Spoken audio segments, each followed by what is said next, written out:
I'm Brian, and today's story is The Busiest Fairy.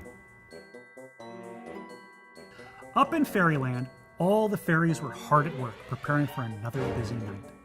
The Tooth Fairy was neatly stacking millions of quarters that she would be placing in her pillows that night, and the Fairy Godmother was double-checking her list of children to keep safe. Yep, fairies are a busy bunch. But there's one fairy in particular who's busier than all the rest. At first glance, you wouldn't even think he was a fairy. With scraggly green hair, wild orange eyes as big as basketballs, and a long hook nose much larger than his pinched face had any business supporting. He was a far cry from your average magical fairy. All the other fairies avoided him, usually making faces and avoiding eye contact whenever he flew by. But none of this seemed to bother him. He happily went about preparing for his particular brand of fairy work, singing to himself and rubbing his hands together with the sort of glee the other fairies just didn't seem to have. At exactly 12 midnight, the buzzer sounded. It was time for work.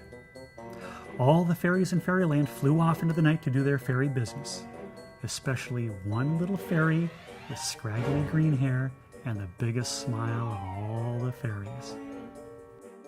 The next morning, little Jessica Bigglesworth, just like millions of other little kids around the world, opened her eyes, stretched, and let out a big yawn.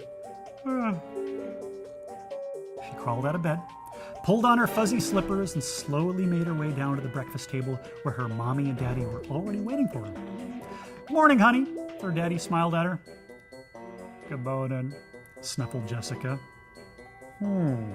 "Someone sounds a little snuffly this morning," said her daddy. "I'm all stuffed up," garbled Jessica. "I can't hardly breathe through my nose." At which point she grabbed her napkin and, holding it to her face, let out a tremendous honk that scared the cat all the way into the next room. Jessica's daddy looked up from his newspaper and smiled. "I see," observed her daddy. "Looks like someone had a visit from the Booger Fairy last night." Up in Fairyland, a very unpopular little fairy with scraggly green hair and wild orange eyes as big as basketballs slept with a big smile on his pinched little face. The type of smile you can only get from a job well done.